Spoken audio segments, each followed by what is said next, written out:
Почитувани, го следите интервјуто со Азис Положани, ректор на Универзитетот Мајка Тереза. Господине Положани, добар ден. Добар ден. Господине Положани, може да ни кажете какво изгледа образованието низ вашата призма во земја, во образовниот систем целосно? Па видите, подолго време образованието, и не само во Македонија, него и пошироко, е предмет на обсервација и на разни видувања и размислувања како што реков, како во национален контекст, така и во меѓународен контекст. Тоа е поради тоа што сите показатели, сите стратегии за еден подобар живот и еден, да кажеме, еден прогресивен тек на цивилизацијата може да се планира, може да се реализира само врз основа на образованието. Значи, образованието е клучот на тие што се сиромашни да постанат побогати, а на тие што се побогати да овозможат повеќе шанси за другите, за да општеството на некој начин секогаш остане на нивото на очекувањата на луѓето, не само за нас, него и за идните генерации. Нормално дека секоја земја после си има своји специфични аспекти, како што и нашата, значи, каде што образованието го доживеала на некој начин судбината на општеството, а тоа значи дека било предмет на транзициони политики, активности и да кажеме вака, и судбини, кои што нормално дека за некои елементи може да се оценуваат како задоволителни и позитивни, да кажеме, а за некои елементи сигурно дека може во најмала рака да се каже дека можело и подобро да се направи и побрзо да се уредуваат некои работи. И од тој аспект мислам дека има простор секогаш и кога е добро да се каже некој збор за образованието, затоа што и науката во овој контекст сигурно ипак зборуваме на некој начин во контекст и на високото образование. Значи, и кога е све добро, треба да се каже нешто како да може да биде подобро и како да може да биде посоодветно да тангира или да рефлектира тековите кои што во општеството секогаш се менуваат. А поготово кога не се добро работите или кога не успеваме да го прилагодиме, значи, системот, образовниот систем врз идните потреби на идните генерации, значи, на земјата, тугаш просторот за критика, за идеи, за размислувања е уште поширок. Па од таа гледна точка сакам да кажам дека веќе доминира мислењето дека образовниот систем не е во најдобра ситуација, дека досегашните промени, реформи, како сакате да ги наречете досега, прилагодувања на системот и така натаму, не се успеало да се постигне тоа што им било цел на таа реформи, поради многу причини веројатно. И сега сме во една ситуација каде што сите показатели, било тоа да се тие од предуниверзитетското образование, што се мерат со меѓународните, да кажеме, тестови и така натаму, така и на универзитетското образование, што се мери преку рангирање, преку други аспекти, значи, ни се не така добри, да не кажам и доста загрижувачки. Од тука мислам дека дебатата и размислувањето за образованието е секогаш на место и секогаш треба да се изнајде начин да се трука да таа биде и приоритет и на општите политики, на државните политики, на владините политики, не само на тој што води сегментот или секторот на образование, бидејќи тоа не тангира само еден сегмент, него е поширок контекст. Вие знаете, од индустриализацијата, да кажеме, од времето кога се измислија овој начин на едукација, да кажеме, на основните училишта, кога почна индустриализација, до сега, до Болонскиот процес, првите, значи, тие што ја туркаа ова идеја или тие што на некој начин бараат образовните системи да се прилагодат кон тоа што економијата бара, биле министрите за економија и владите. Значи, и, да кажеме, тоа што е посвежа во Болонскиот процес, пред да се подпише, да го подпише министрите за образование, беа министрите за економија од тогашните 6-7 земји кои што го подпиша година пред тоа, како потреба на економските и стопанствените потреби, значи стопанските потреби на Европа, која што почна да се обединува во тоа време, како начин на по-добро прилагодување на работната сила и на потребите на стопанството во овој контекст. А според резултатите на ПИСА, македонското образование е на последно ниво, мислам на дното во регионот, според резултатите што ги даде. Зошто е тоа така? За жал тоа е точно, дека нашиот образовен систем преку ПИСА се оцени како едно од 2-3, значи во долната листа на тие што беа предмет на тестирање. Види, причини за ова, како што реков, има многу. Веројатно во детали, ако се навлегува, има образованието еден систем кој што е интердепендентен, да кажем, зависен од повеќе фактори. Во случај на Македонија, значи, зависи од владините политики, зависи од локалните политики, зашто е во голем обем и децентрализирана, зависи од капацитетот и образовниот систем кој што креира кадри за образованието, тоа е, значи, и квалитетот и начинот на школување на университет, на ниво на университет, значи, на наставниците, зависи од стопанството, зависи и од глобалните текови, кои што се глобални, али ипак влијаат во Република Македонија, како што се интеграциите, глобализацијата, отвореноста на државите према за работна сила и така натаму. Мислам дека во овој контекст тоа што може да се каже како наш дел од обврската е фактот што тоа што рековме на почетокот.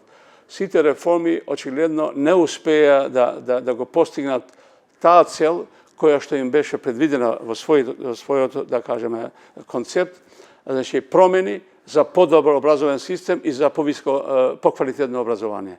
Во тоа очигледно не се успева. Затоа ние сме во една ситуација каде што треба сите фактори да се вклучат во дебатата и да изнајдат, значи да ги најдат, подобро речено, тие елементи кои што имале најголемо влијание во таквиот лош резултат и било која идна промена, било на законот, било на стратегии и така натаму, да се насочиме кон тие веќе детектирани елементи кои што биле со највисоко влијание во лошиот квалитет. А тука мислам дека работите се толку очигледни што на еден внимателен, да кажеме, обсерватор, мислам дека не би му измакал од својот видик. Така да, повеќе се јасни работите, само очигледно ќе треба еден заеднички, така да кажам, пристап, за да тие што креираат образовни политики и имаат во предвид овие и слични, значи, укажувања, за да стварно секоја идна промена биде адресира одреден сегмент кој што се покажал како многу влијателен во губењето на квалитетот, во такви лоши резултати, за да понекад тоа и го поправиме. Вие по професија сте лекар-хирург. Доколку го земете скалперот, што би пресекле од македонското образование сега? Види, образованието, затоа образование не е хирургија на некој начин и не е проблемот да се сече нешто, затоа што све што се створило порано, значи, има своја вредност и има своји елементи кои што стварно може да се користат за надградување на новиот систем или прилагодениот систем во овој контекст. И мислам дека повеќе треба да се зборува за што би се променило и што би се подобрило, него што да се пресече. Затоа што ние сме во образованието, ипак делува во еден амбиент на пазарна економија, во отворен амбиент во регионот и во, да кажеме, и во светски рамки, да кажеме, во глобализациони текови кои што имаат исто влијание и некои работи хирурготи без да ги сече ќе отпаднат самите по себе, да. Али тоа процесот ќе го покаже согласно потребите, новите потреби и новите сваќања за улогата на образованието во целиот систем, за да ние дојдеме до решенија кои што ќе значат и подобрување, али и прифаќање на тие што треба да ги реализираат. И од тука мислам дека многу нешта, ако успееме да го воздигнеме нашето внимание, нашата, да кажеме, концентрација на нашето внимание, да бидат баш овие елементи. Како da se dojde do obrazovanja koje što će sprema kadrovi za jedno tako pazarno opštestvo, vo konkurentnost ne samo nego i nadvor i da se naše deca da se prilagodat bilo kada ti je odat. Zato što, kako što znate, nije сега imаме проблем и секогаш спомнуваме значи миграциите како нешто што ни се случува сега и дека проблем кој што треба да се решава одма. Знаете што, веќе треба да се знае, затоа што доминира мислењето од тие што ги знаат подобро овие работи, кои што велат дека миграциите не се проблем, тие се процес. Да. Само што нациите, државите, општествата треба да се прилагодат, да извлечат и позитивни аспекти од миграционите текови. Или од тоа што во европските стандарди значи мобилност. Значи, ние кога нашата и студентска, да кажеме, структура, и университетска, па и работна сила, оди од едно место до друго, поради отвореност на државите, тоа во европските стандарди се вика мобилност на работна сила, мобилност на научници и така натаму.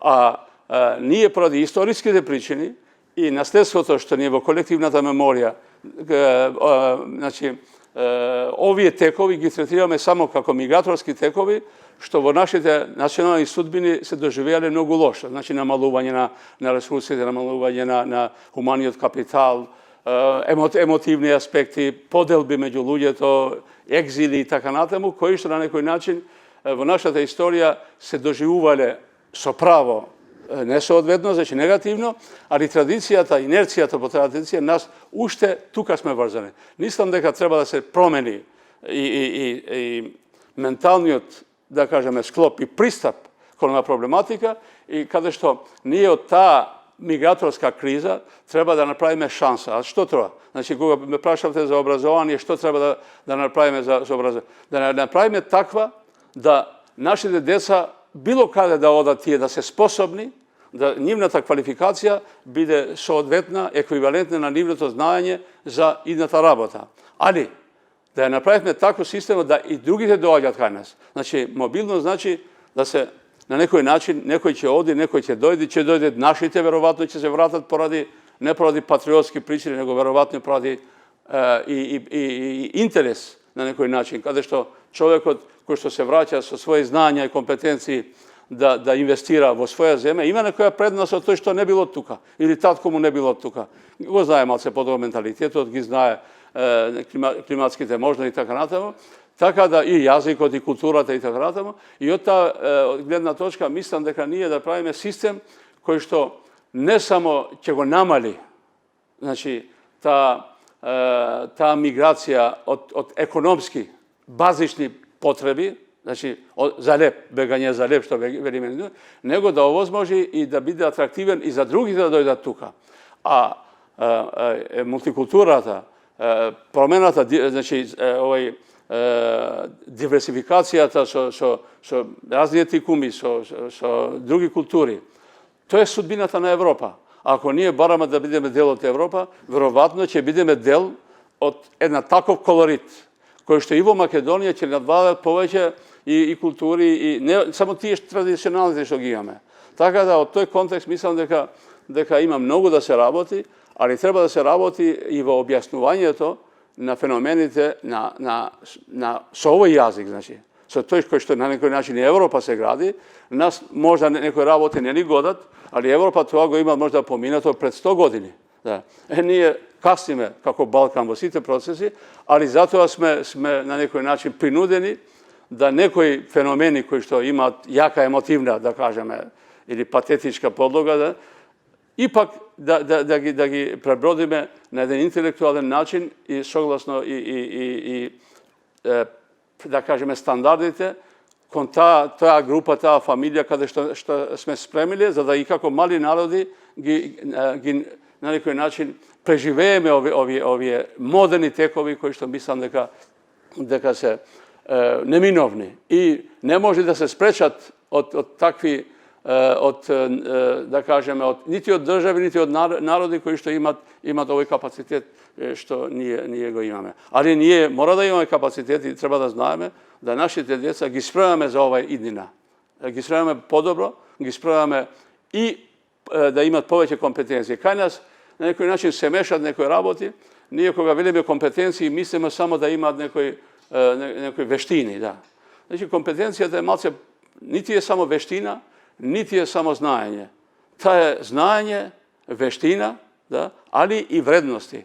Значи компетенциите се еден сплет на повеќе сегменти на тоа што значи да ги вградиме кај нашите деца, значи вклучително и вредностите, да тие каде што одат, ако знаат, ако имате вештини и ако имате вредности, а што е тоа вредност? Вредност е никој да не се чувствува лошо, значи, поради тоа што е од некоја мала земја, од било која етничка заедница да биде, да знае и тоа да го брани, од било кој аспект. Друга работа, вредност е да ја сакаш работата. Значи, не можеш ти да земаш диплома и после да сакаш да влегуваш на работа и после да не сакаш да работи. Така никој не те прифаќа. Никој не може да, иако влезеш некаде, користиш некоја гужва, што би рекли, да, не ќе може да опште. Вредност е почитување на другиот. Вредност е начин на живење со другиот, во мир. Така натаму. Значи, ние мораме тие компетенции кои што често ги спомнуваме, да им ги објасниме добро на децата. Што значи тоа? А можда порано треба да објасниме на учителите, на наставниците, зашто понекогаш и кусокот на информации, знања и компетенции е и кај нив. Да. А можда тие не се криви. Треба да се обратиме до универзитетите, кои што продуцираат кадар и за други работи и за нив. Така да тоа е една, значи образованието не е една проста и техничка работа. Е малце подлабока, е малце и филозофска, е малце и социолошка, има и социолошки димензии, каде што наставниците мораме да ги подигнеме на тоа ниво, со кој што веројатно тие не ќе им биде лесно во секој случај да се снајдат со комуникацијските вештини. Вие знаете сега како проблем имаат наставниците со сите деца кои што имаат смартфони, да, овие паметни телефони, кои што раскоракот меѓу знаењето и вештината, да кажеме, на наставникот и на детето од 8 години, 7 години, е толку различна во корист на детето, што многу професори не може да се снајдат, многу наставници не може да се снајдат и им се на некој начин им се уништува наставниот час. Не може ништо да реализираат поради тоа. Очигледно ќе треба подлабоки, покоренити и по содржајни промени во ова насока, во предуниверзитетското образование треба да се направат за да на некој начин ги спремаме тие деца, значи ученици и студенти, да стварно се соочат со новите предизвици, без кои што мислам дека образованието, ако не успее тоа, пак ќе падне на испит. Господине Положани, во оваа ситуација, во последните десетина години имаме се повеќе универзитети и образовни институции, се помалку квалитет од тоа што излегува. Во еден момент спомена, 26 правни факултети во Македонија. Зошто е тоа така и одржливо ли е ова? Имаме ли потреба од толку многу образовни институции? Видите, од образованието не боли глава и никогаш не е многу да се има повеќе образование, повеќе образовани луѓе, повеќе образовани институции. Али по сена, нормално да тие бидат квалитетни. Да. Али веќе е факт тоа да многу универзитети кај нас, или голем дел на универзитетите, било тоа да се чак и студиски програми, чак и стари и нови универзитети, и приватни и јавни, значи го изгубиле таа, да кажеме, особина или таа потребна, да кажеме, карактеристика, значи квалитетот. Значи, во овој сегмент мора да се сложиме, да и зашто е тоа така, вие прашавте. Јас реков дека и општеството ја делеше судбината на еден транзиционен период, кој што проблемите што беа дел од општеството, било да беа и политички и економски, сигурно тие во транзиција се многу врзани, зависат еден од друг, да. И било тоа да се и од други причини, и образованието ги имала сите своји карактеристики, што ако така таму не сме имале и немаме уште добра демократија, имаме добро изградено или добар економскиот систем, уште не профункционира, пазарот на трудот никако да се појасни што е тој пазар на труд, дали што се сака. Имаме висока невработеност, имаме, да кажеме, неравноправен развој во територијата, централизација на многу економски, како и политички и економски активности и така натаму. И тоа нормално се рефлектира и кај образовниот систем, кој што исто така има своји недостатоци, кој за жал и е поопасен, значи, од првата причина, што реков економска и политичка. Затоа што ако веќе економската и политичката има свој ефект и во минатото, што било и причина да имаме такво образование веројатно, и во сегашноста, лошиот образовен систем веќе е проблем за иднината. А веќе кога зборуваме дека ние треба да имаме европска иднина, дека треба да имаме подобра иднина, дека треба поквалитетно да живееме, никој не ти верува ако не зборуваш за подобро образование.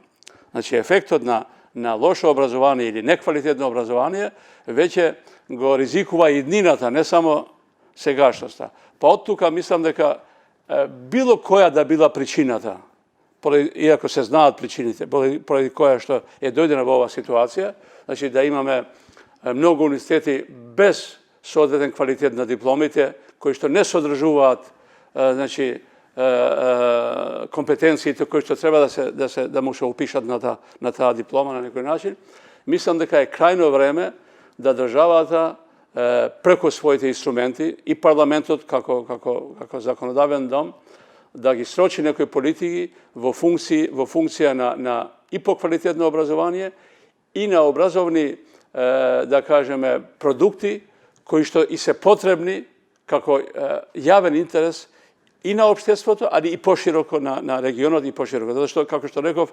отвореноста условува и некои работи кои што ги надминуваат понекогаш само тесните национални или регионални интереси, така да во тој контекст треба да се најде мерката, да, али тоа е веќе кога велиме во поширок контекст, тоа не значи дека можеме повеќе дипломи да произведуваме со било каков ефект. Напротив, тоа е веќе поголема одговорност кон наставните квалитетот во наставата, затоа што тие млади ќе се соочат со нивните другари на друго место и нормално не ќе може да се носат во таа конкуренција. Од тука мислам дека е крајно време, како што гледате и како што мислам следите, веќе имаме ние во овој контекст обиди да се канализираат некои работи, како што ги имаме донесување на закон за високо образование пред година и нешто, како што знаете. Сега се спрема и на дебата е законот за основно образование, каде што ја гледам некои елементи кои што мислам дека има подобрување или некои почетоци или некои идеи за подобрување на некои состојби кои што стварно се проблематични да кажеме во законот за основно образование, гледам уредување на некои права на децата во овој контекст, гледам некои појаснување на некои работи за начинот на менаџирање и така натаму, али и како таков како што е, ипак со тие подобрувања, било тоа да и закон за високо образование, кој што се донесе пред една година, кој што уредува и ги сведува некои работи кои што беа во честите измени на закон за високо образование, го има изгубено на некој начин и ефектот поради и спротивставување на членови еден со друг, многу измени и така натаму, али ипак мислам дека не се доволни и не се уште во функција на јасна визија за развојот на образование, затоа што, по моје мислење, јас мислам дека прво треба да се направи една стратегија за образованието, значи една долгогодишна програма за правците на развој на образованието кај нас од предшколското. Значи, пред универзитетското, целосно предшколско, основно и средно, и универзитетското образование, со се наука, да, за да на некој начин државата преку тоа, значи, прво се евидентираат грешките. Зашто? Каде биле поголемите проблеми кои што на некој начин не доведува во ова ситуација, за да при секоја измена на законот се имат во предвид тие проблеми, за да се адресираат во новите законски решенија и да тие бидат сеобукватни, не сегментални само. Значи, зашто системот е врзан. И нешто, ако правиш несоодветно во основно, ќе се рефлектира во средно и така натаму. И државата треба во таа стратегија da gi zacrta koji se celite, što saka da se postigne. I, normalno, poste odgovorni za obrazovni politiki, treba da gi zacrtat i da razmisluvat za instrumentite kako da se realizira tije celi.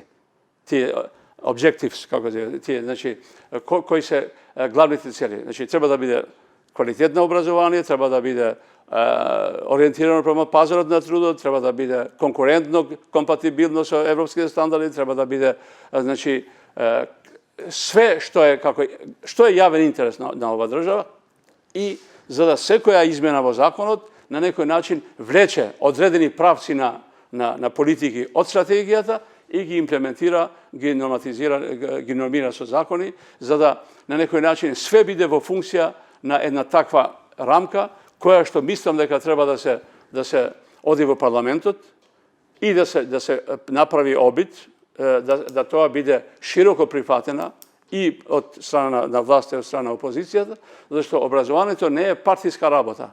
Niti jednopartijska, niti jednovladina, znači ta je ne od javan interes, nego je od poseban javan interes.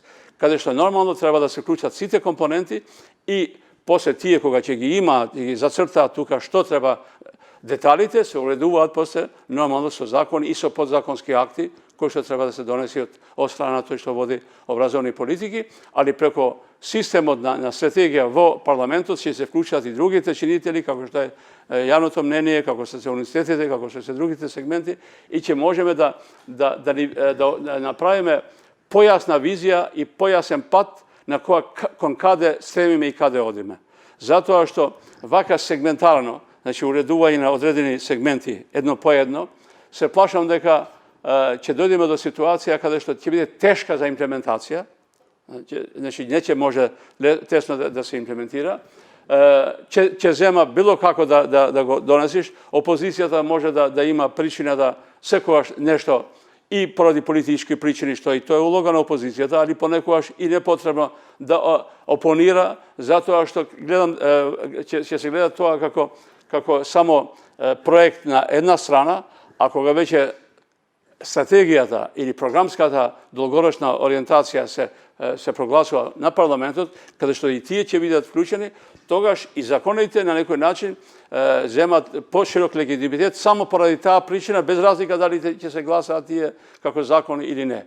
Tako da mislim da treba jedna poširoko vključenje na site i da se odreduvat, najbitno je što država da saka da postigne v ovije momenti, znači što je to interes i što je poseban javan interes u ovaj kontekst i da ga racionalizira, to što je nepotrebno to, i da ga napravi pokvalitetno, normalno i da ga podrži poveća. I od finansijski aspekt. Nije kao što znate, nije smo država koja što imame skoro najnizog stepen na GDP za obrazovanje, pogotovo imame najnizog stepen na podrška na visoko obrazovanje i naukata, koja što po svi te indikatori već je vlegla i preporakite na Evropska unija po odnos na ove raboti, zato što, gledajte, koga se otvara pazarot, na neki način našite raboteni, našite studenti sigurno svega sa nekoj proceduri, utre i bez proceduri će se vključati u evropski pazar i tije treba znati da ne može da ima kvalitetan sistem ili kvalitetni kadri od sistema kada taj sistem je na neki način finansiran lošo ili не е финансиран. Го споменавте во еден момент да делот на финансирањето, колку ние одвојуваме за образование, колку е потребно Европската унија, колку тие земји одвојуваат за образование? Како процент од GDP или каков податок имате? Видите, образованието како такво не е аки комунитер. Значи не е во делот на обврските на земјата, што треба све во образованието да прилагоди кон европските стандарди. Тоа се прави преко други инструменти, како што се копенхагешките препораки за vocational education, за стручно образование, зашто тоа е многу битно, и преко што е повеќе поврзано и за средно и за високо образование, и преко болонскиот процес кој што е значи самоволно базиран, voluntary based. Разбирате? Значи, сите се приклучуваат во тој систем и на некој начин прилагодуваат елементи од тој систем, за да на некој начин се унифицираат некои стандарди преку болонскиот процес, кој што, како што реков, не е обврска на како што се другите или погледи. Затоа што образованието како носител, да кажеме, на националните вредности и во склоп на европските политики останала да биде како државна работа или национална работа, и Министерството, како што знаете, директоратот не се вика за образование, никој се вика за тренинги и тренинги и култура, мислам дека е во еден контекст, значи за обуки. Не е директорат за образование, зашто тоа е елемент на суверенитетот на секоја земја. Може да ни кажете во последните случувања со инспекторот Илиевски, фати некои функционери на ДУИ во државните универзитети кои што биле вработувани некои нерегуларности, од друга страна политички активни членови на ВМРО ДПМН како Васко Наумовски, како Александар Спасеновски се вработени на правен факултет. Колку државните универзитети се користат за вработување на тие и служени на некој начин партиски кадри? Па, видите, јас ви реков и на почетокот дека образованието го дели судбината на целиот систем. Во транзиционен период, висока невработеност и менталитети од минатиот монистички систем за тој што има власт да све да контролира, повеќе е јасен дека продолжува како менталитет да обстои. Така да политизацијата на институциите јасно е дека е наш голем проблем. Во овој контекст би сакал да кажам дека тој е повиден и значи вака опиплив, посебно во овие сегменти што останаа уште под државни јасни. Значи имаме образование, здравство и јавна администрација. Другите на некој начин се приватизира, се децентрализира или се аутсорсира некои активности. И сега тука нормално дека власта преку нив сака да реализира своји цели во функција на гласачките, за гласањето и за изборни, за политички потреби. Тоа е на некој начин нешто што е загрижувачко кај нас и нешто што треба во склоп на и промените што ги спомнав. Значи, и законите кога се направат, ќе се прават, треба да го имат предвид овој факт, дека е неизбежен, затоа што сите политички партии зборуваат за деполитизација само кога се во опозиција. Да. Чим ќе стапнат на власт, значи ја менуваат улогата, зашто им се наметнува очигледно тоа во контекст на социјалниот амбиент и така натаму. Мислам дека тоа треба да престане. Тоа се престанува и преко закони, значи, и транспарентноста што ние ја кажуваме, тоа транспарентноста е, да кажеме, политичка флоскула или останува политичка флоскула ако тоа не се имплементира нормативно во закон. Значи, понекогаш таквите закони се многу крути, многу се нефлексибилни, али во вакви периоди како нашите подобро да бидат крути и пообемни, со појасни елементи, да, него да бидат широки, рамковни, каде што може секој да внесе свој волунтаризам или своје волје. Така да, мислам дека и тоа е една причина каде што мислам дека треба да се изнајдат подобри решенија законски, да се избегнат политизацијата и влијанието на политиката во сите системи, не само во образованието, а и крајно е време веќе, и според европските препораки, што таа работа стварно треба да му ставиме крај или да ја на некој начин дозираме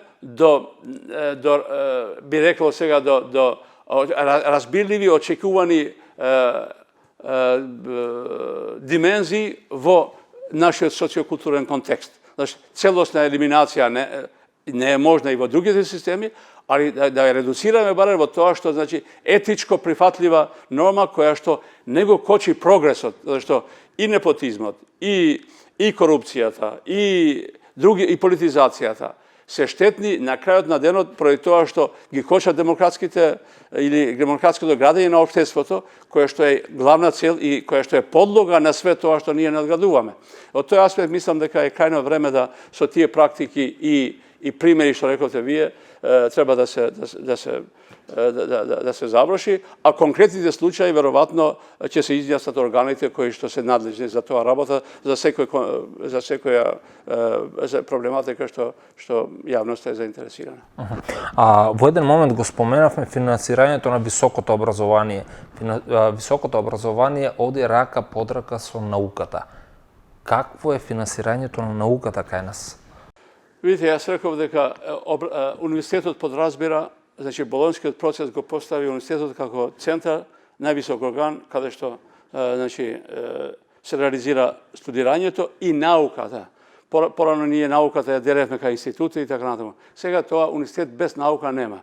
Така да заедно образованието и науката треба да бидат во функција на подобро високо образование и универзитетско образование. Кај нас, како што реков, не се проблем само кусокот на средства, него проблем е и моделот со кој што се финансира и кој што ги прави наставниците значи подложни на странични ефекти спротивно на потребата за поквалитетно образование, да кажеме, да не ги нарекувам на друг начин. Од тука мислам дека имајќи предвид практиката во другите земји, каде што партиципацијата за студентите е сосема елиминирана и поради демографијата, што реков, значи нема многу студенти сега, да. Секој сака да влече во свој систем, затоа што секоја држава не може да планира развој без квалитетни хумани ресурси. Сега вие знаете, македонските студенти, граѓани, може да се упишат во некој држава на Европска унија без никаков проблем директно, без партиципација. Земете пример рецимо Словенија, Хрватска и некоја друга. Сите овие земји ги укинале партиципацијата, некои земји чак и во мастер студиите, да, ги зголемиве средствата за високо образование и наука, направиле посебни програми и посебни фондови за наука. По тоа се разликува, да кажеме, Србија, каде што има и затоа сега Белградскиот универзитет е испред сите бивши југословенски универзитети, да кажеме, некаде околу подолу чак од 300 место во ранглистата, зашто тие предњачија и дадоа многу средства за науката, така да има доста примери кои што веќе се јасни и ние треба да земеме чекор. Мојот став е, значи, да се укине партиципацијата, да се зголема средствата за платите и за одржување на високо образование, да се направат посебни фондови за научно-истраживачка дејност, која што ќе биде и апликативна, али и базична научна, и тоа ќе се покаже во стратегијата за развој на образование и науката, која што е дел од закон сега за високо образование, преко каде што треба да се третира во овој советот кој што ево и ви кажам и овој зашто јас мислам дека треба да се направи стратегија, зашто и овие совети, и советот за акредитација, и советот за високо образование и наука не ќе бидат толку ефикасни ако не ја имаат сликата, значи она рамката на развој на државата, каде сака да се стреми, каде што дел во дебатата треба да бидат и тие. Ако не правиме стратегија, каде што ќе се објаснуваат целите и каде ние сакаме да одиме, во тој момент, тие во секој момент треба да или ќе ги преземат обврските, некои обврски што сега ги има Министерството, али со исти средства ништо не ќе може да се постигне, зашто ти можеш да ги земеш обврските, кои што сега ги има други органи, али ако немаш инструменти, значи само ќе се растерети од одговорноста, да кажеме, некои државни органи, ќе ги зема советот, а советот во неможност да ги задоволи сите барања, ќе биде после главен кривец за состојбите, што и тоа не ќе биде праведно. Колку според вас пари се потребни? Рековме 1% од бруто домашниот производ, тоа е некаде околу 100 милиони евра за високо образование. Колку според вас пари би биле потребни, например, да може да поставиме еден добар систем за образование во следните 5 до 10 години? Видите, не е моја цел, нити јас имам таква храброст да кажам цифра, дека толку. Тоа веројатно ќе произлегува од што сака да се постигне. Значи, кога ќе се направат анализи, а има и некои анализи веќе направени, што сака да се постигне, со кого сака да се постигне, како тоа да се постигне, веројатно на крај ќе се прави и цената на коштање на таа работа. Значи, не може да одредиме ние цена без да знаеме што сака да се постигне и на кој начин, со кои инструменти, со колку универзитети, со колку програми, со каква соработка со стопанството, кој терет на овој развој ќе го носи стопанството преку дуалното образование, кој дел од ова работа ќе го носи стопанството и во ниво на средно образование, каде се треба по секоја цена да го развиваме и стручното образование. Да. По кој принцип, ако сакаме ако локалната самоуправа сака зголемување на средства за локални потреби, што тие ги имат потреба, ајде да разговараме колку од тие средства, ако централна власт им дава на нив повеќе средства од, да кажеме, од централниот буџет, ајде да разговараме и колку од нив ќе определат за образование. Значи, тие имаат одговорност за образование. Не може да ги имаат сите компетенции во администрирањето и во назначување, да кажеме, и управувањето, а ретко кој од нив финансира во образованието. Или ако финансира многу мало и тоа не го прави, не го третира како фактор кој што е добро и за локалната власт. Значи, покомплексна е таа работа. Веројатно, кога ќе се преку една стратегија би се објасниле улогата на секој и во секој степен, во овој смисол, мислам дека лесно ќе се дојде до цената, која што треба да биде во правец на зголемување врсосан кон европските, да кажеме, стандарди, не највисоките, него тоа што е карактеристика и за регионот, да? Али нормално и врз основа на тоа што мислиме ние да постигнеме и како со кого ќе го постигнеме. Тоа е многу битно и затоа мислам дека нас ни треба, има и една можност. Можда, бидејќи демографија, вие знаете колку ние ученици имаме сега, да. Дека бројот секогаш паѓа. И на студентите ќе паѓа, и почна да паѓа, не студентите, и на средно образование. Може да се случи со еден поинаков пристап, со еден порационален и поефикасен начин на калкулирање на потребите на образованието, ние со исти пари може да реализираме поквалитетно образование, али со тоа да имаме јасна визија за употреба на тие средства и за кои цели се употребуваат. Значи, не мора да значи секогаш повеќе пари номинално, да. Можда процентуално, ако се зголеми стандардот, зашто не, да. Али понекогаш многу е битно како се користат и дали се целите јасни што сака да се постигнат со тие средства. Од тука мислам дека цената ќе излезе откако ќе се направи јасна слика за патот каде што сака да одиме. Вие како ректор на универзитет, кој европски модел на образование сакате да го видите во Македонија и да го имате, по кој да работите? Во нашата мисија ние поставивме ваква значи две реченици кои што се битни. Значи, овој универзитет мора да служи за појака и повисока социјална кохезија на општеството и нашите кадри да бидат, значи, во функција на пазарот, на потребите на пазарот на трудот. Едната што значи? Првата значи дека ние, бидејќи сме во Скопје, Скопје е мултиетнички, мултикултурен град и кој што ние тука имаме вработени и албанци, и македонци, и други, веројатно, кои што се во помал број, веројатно, али имаме сите тие што конкурират и ги исполнат условите, тука се прифатени. Имаме студенти и албанци и македонци, да. И со тоа сакаме да ги, на некој начин, да обогатиме тие инструменти на социјална кохезија, на приближување и на академски кадар, и на студенти. Знаете што значи во центарот на републиката, вие да имате академска институција каде што се вработени 100 професори, да, од каде што 10-15% се македонци и тие заедно учат, соработуваат, третираат, значи, проблематика и дискутираат и за општите работи. Зашто не? Тоа е еден елемент дополнителен кој што му дава значење и вредност на таа социјална кохезија. И од друга страна, ние сакаме да развиваме стручни студии по многу полиња. Да.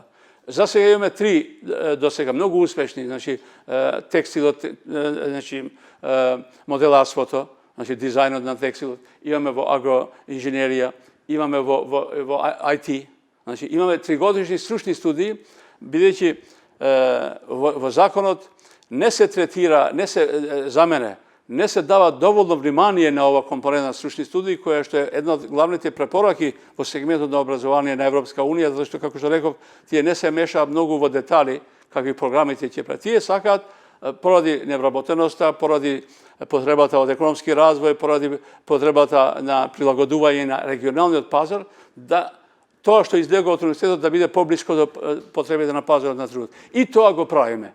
Али уште не осеќаме поддршка дека тоа што го правиме ние, некој го оценува како добра работа и поради таа работа ајде да се поттикне. Затоа што ние намерно ризикуваме кога видиме дека 3 годишни стручни студии, ние не правиме магистар за тие за стручни студии. А што значи тоа во јазикот на што доминира сега? Значи, ако ти немаш мастер и докторат, немаш пари. А ние сами се одрекнуваме да не ги носиме тие што се насочени кон пазарот, што сакаат доаѓа до посиромашни фамилии, сакаат децата побрзо да им додат до плата, до леп, и тоа да биде во економија, не во јавната администрација што е преполна веќе за луѓе. Ние сами се одрекнуваме од други циклуси, али за тоа сакаме државата да не поддржи со одредени фондови дека тоа и зашто другите не го прават. И секој университет има право да отвори стручни студии. Не сакаат затоа што од таа работа само губат. Немат есап што велиме ние, да.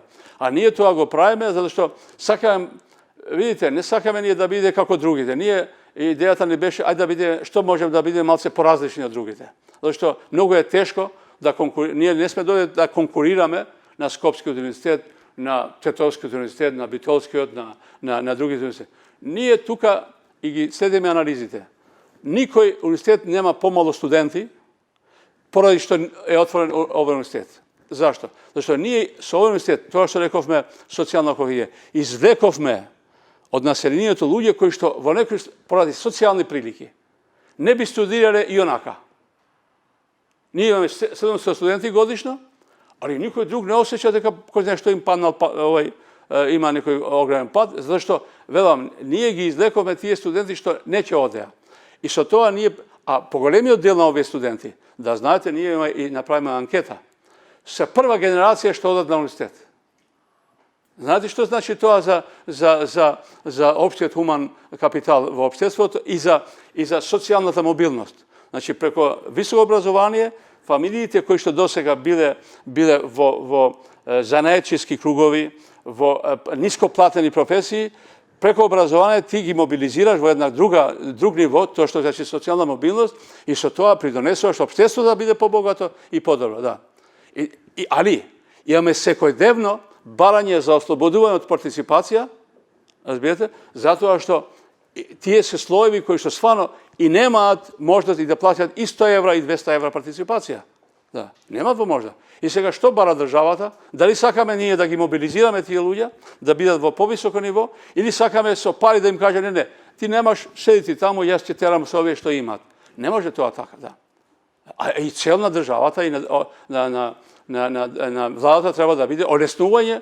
Еднушка беше пред 10-15 години, не знам, едно олеснување од некој давачки што боја повисоки, на 100 евра, 200 евра, мислам дека беше пред скоро 10 години тоа, да. Сега, зашто да не се направи нов обид и ова влада да каже, нема партиципација. Ќе платиме, ќе дајме 5% повеќе средства во високо образование, ќе ги надоградиме овие средства што ги земате, али ќе стегнеме да има поквалитетно образование. А сите да имат еднакво право да се школуваат. Зашто некој да дава 100 евра, некој 200 евра? Ево, имам јас и од бранители на човекови права. По кој основ? Тој што стигал до број 40 плаќа 100 евра. Тој што испред број 40 плаќа 200 евра. Кој е принципот? И тој е со четврка и овој со четврка. И он е од сиромашна фамилија и овој од сиромашна фамилија. Зашто ги дискриминираме децата, некој повеќе да плаќа, или сите исто, али по мене сите исто, али ништо, или сосема мало, кое што би биле само тие манипулативни трошоци, што сега, ево во Косово, само 20 евра се плаќа партиципација. 20 евра, а професорите имат 1300-400 евра плата. Да. Општеството кога размислува за едно подобро утре, за подобри услови за новите генерации, Mora da инвестира малце повеќе во образование. Иначе секој политичар не ќе биде значи сватен сериозно ако зборува за подобра иднина, ако заборава образованието. Дали кој ќе му верува? Да. Зашто тие се врзани работи. Господине Положани, ви благодарам за ова интервју. Почитувани, го следевте интервјуто со Азис Положани, ректор на Универзитетот Мајка Тереза. Ви благодарам.